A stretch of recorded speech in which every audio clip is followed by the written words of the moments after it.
Summer heat nu cool shades తో beat చేయండి. Mr. Opticals Mr. Cool offer. Up to 75% off in summer glasses.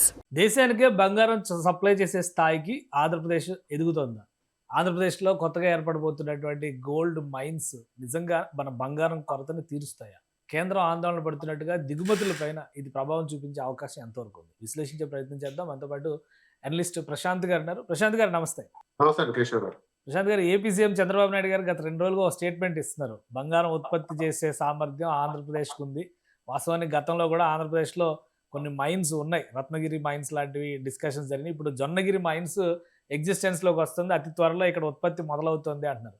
ఏంటి దీని capacity ఏంటి?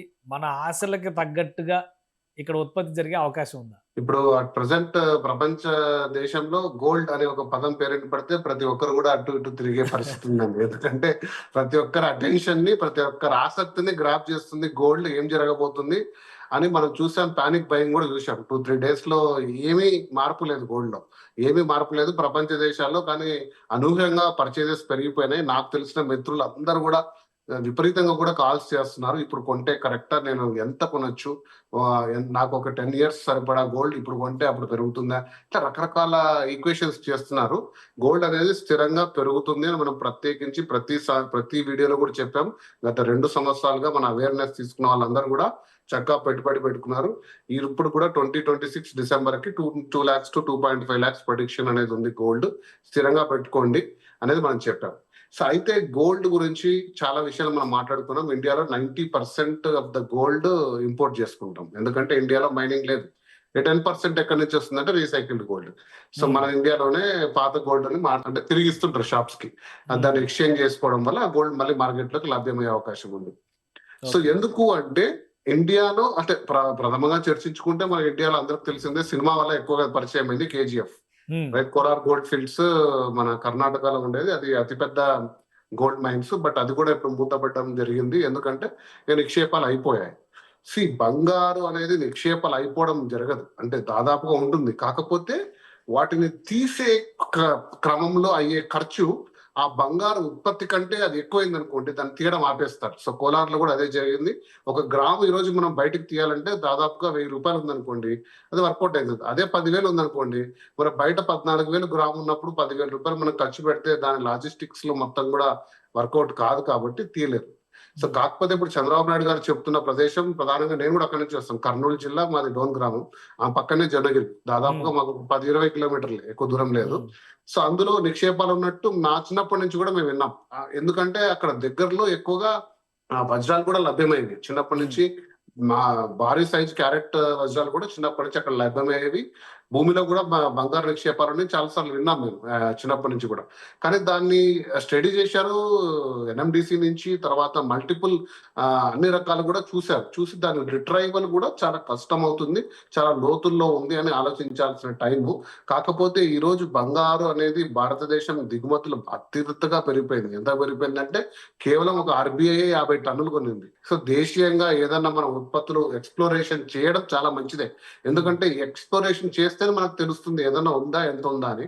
So నా అంచనా ప్రకారం ఏంటంటే ఒక సంవత్సరానికి 500 కిలోలు అందించగల సామర్థ్యం ఉంది అనేది ఒక అంచనా.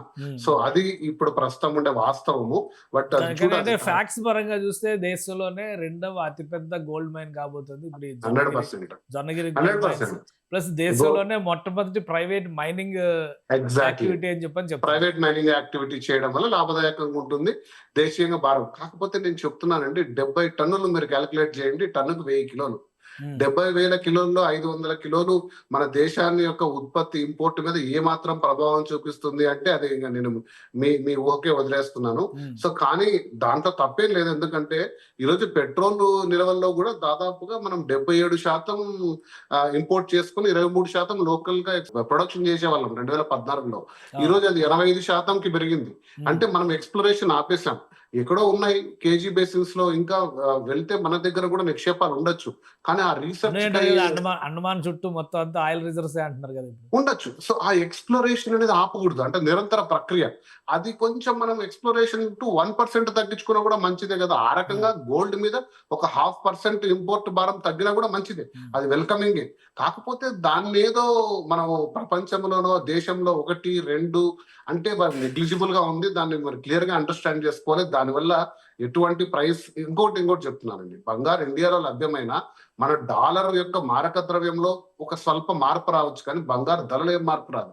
ఎందుకంటే బంగారం మొత్తం అంతర్జాతీయంగా వరల్డ్ గోల్డ్ కౌన్సిల్ అమెరికాలో డాలర్లో నిర్ణయం అవుతుంది. సో ఇండియాలో ప్రొడ్యూస్ చేసిన, అది సౌత్ ఆఫ్రికా మైన్స్ లో వచ్చినా, ఆస్ట్రేలియాలో వచ్చినా, స్విట్జర్లాండ్ లో వచ్చినా, ఎక్కడ వచ్చినా కూడా ఖచ్చితంగా కూడా అది చివరికి అమెరికన్ మార్కెట్ లోనే ట్రేడ్ అవుతుంది. కాబట్టి ఈ బంగారు రేటు మనకేమి లభ్యమయ్యేది లేదు. ఎందుకంటే సామాన్యులు ఈ వీడియో చూస్తుంటే ఒకటే ప్రశ్న అడుగుతున్నారు మీ కామెంట్స్ లో కూడా, ఇక సామాన్యులు కొంటారా లేదా?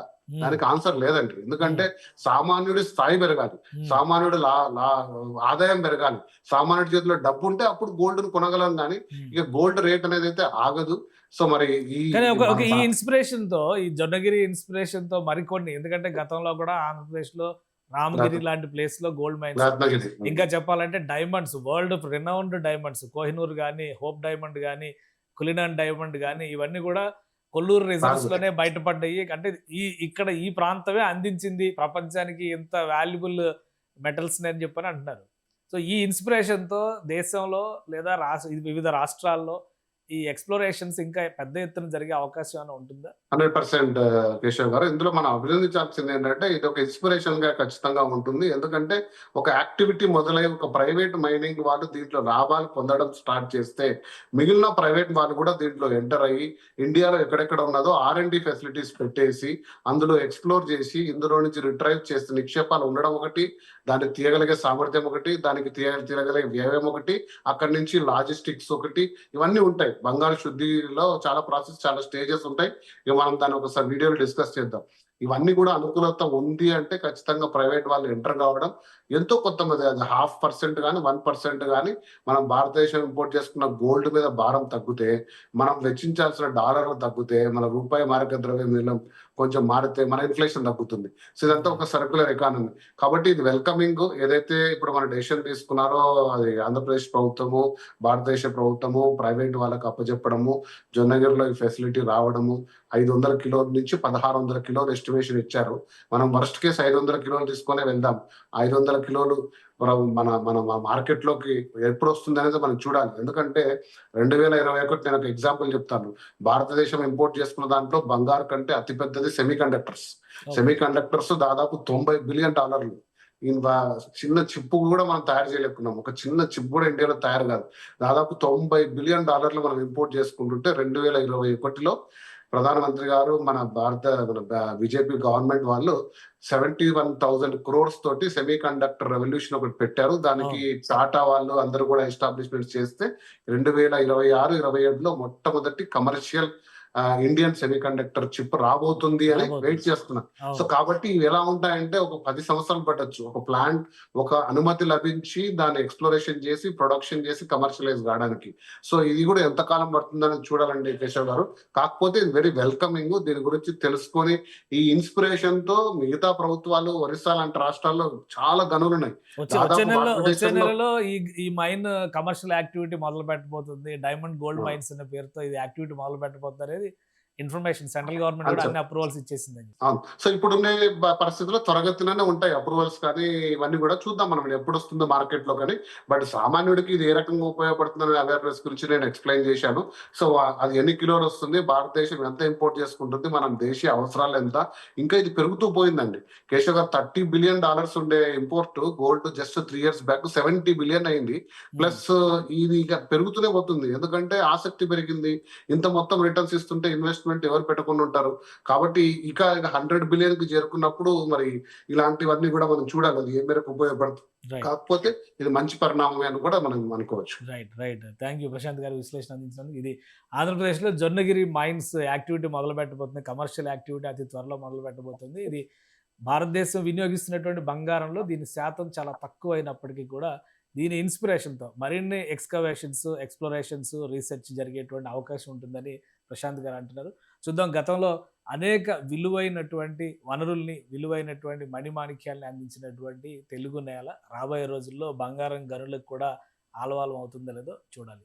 ఇది స్పెషల్ డిస్కషన్. Keep watching.